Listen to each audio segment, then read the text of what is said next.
Hello there, this video is a part 2 to my beginner's guide to K-pop, so if you haven't already watched that video, I recommend you check it out. Or not, I mean it's up to you I guess. Okay, so this video will cover more specific things inside of K-pop, rather than an overview of what K-pop is.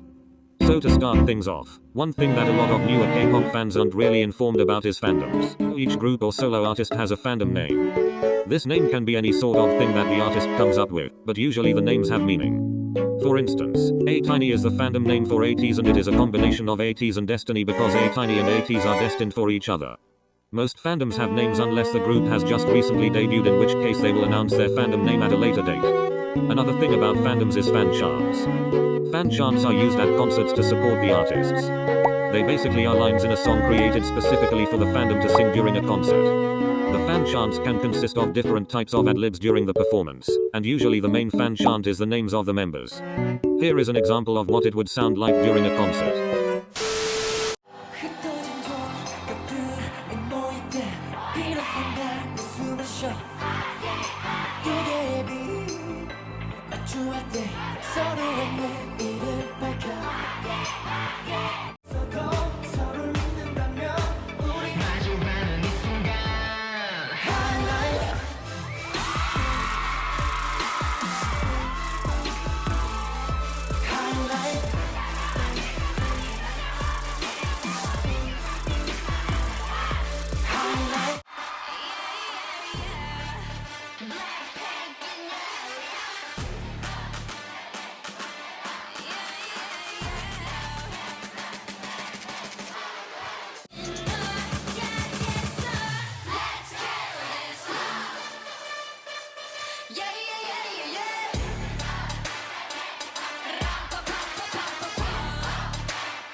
One last thing that most artists have is a light stick. A light stick is typically a stick-like product that is handheld and glows based off of artists' official colors or themed colors. Each group's light stick is based off of the group's concept. Light sticks can look many different ways, but all have the same purpose. These light sticks are used at concerts to show support to the artist or group that is performing. Usually concerts will be selling these at the venue, or you can get them online. Either way is fine. Most people have light sticks, but you don't need one to be a K-pop stan. Okay, so now that I have explained fandoms, there are a few phrases that might be helpful to know when watching videos relating to K-pop. First up is a comeback. A comeback is when a group or artist comes out with a new album. Usually the comebacks consist of announcing the date of the comeback, releasing concept photos, teaser trailers, and finally releasing the actual song. This may seem like a long process, but it definitely hypes up the fans. Here are a few examples of recent comebacks.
The next phrase is fighting/waiting. Fighting is a word that is used in Korean to express good luck. Kinda like the English phrase break a leg, that could be just American, I don't know.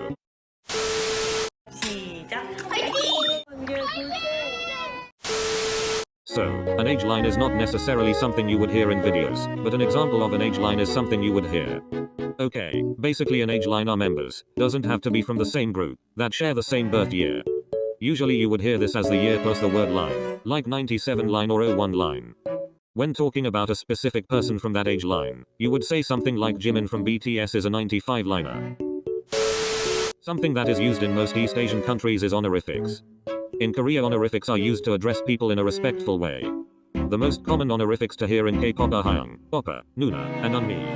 Hyung is when a younger male refers to an older male that they are close to. It basically translates to older brother. Oppa is used by younger females to older males who they are close to and can also be used in a flirty way. It also translates to older brother. I would not recommend calling a male idol Oppa though, because a lot of them feel really uncomfortable when called Oppa by fans or people they don't know. 오빠 아니잖아요. 오빠 맞아요. 계속 오빠라고. 정국이 오빠.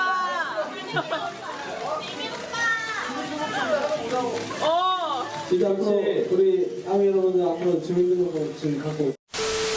Nuna is used by younger males to older females. It basically translates to older sister. Unni is used by younger females to older females, translating to older sister. If you couldn't tell, age is a pretty big deal in Korea, and it is seen as disrespectful to not use honorifics.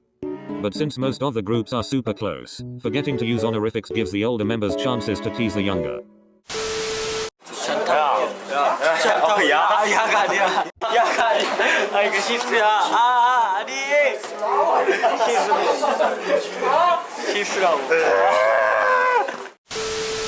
Although in some cases, idols play games where the members' ages are reversed, so the youngest members become the oldest and the oldest youngest.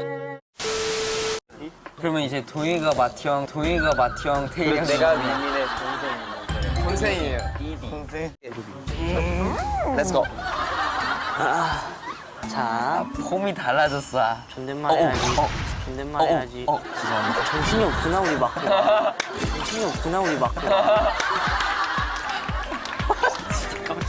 준비 시작. 태일아, 태일아, 태연아, 우리 타, 우리 위니, 얼굴 보자 얼굴. 우리 용이, 마크 많이 컸네. 마크 많이 컸네. 아 귀여워라. 형이 한번 봐야겠다. 바운스라도 보여드리겠습니다. 저는 웨이브 하고 있어요. 저는 바운스 웨이브 기초기 처음에 예 좋다. 종료. 네. 5분 종료. 네.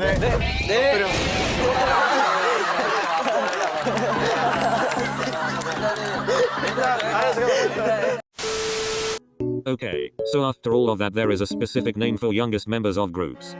The youngest members are a part of the Maknae line, and the youngest member is called the Maknae. The last thing I want to talk about is ship/shipping. If you weren't aware, shipping is basically when you want two people or fictional characters to get into a relationship. In this case it would be two people. That is where things can become tricky, as K-pop idols are real people and ships can make them become really uncomfortable. There are a lot of ship videos out on YouTube for various groups and artists. People have lots of different opinions on whether shipping K-idols is okay to do or not. As for me, I don't really have an opinion on it, but I would say that it is important to be respectful to the idols and other people in the community when shipping people. If members say that they are not comfortable or make comments insinuating that, I would say stop shipping it. Okay, so that basically wraps up everything that I didn't talk about in my last video, I think. If you have any suggestions for future videos or something that I missed in this one, please comment. Thank you so very much for watching and bye everyone.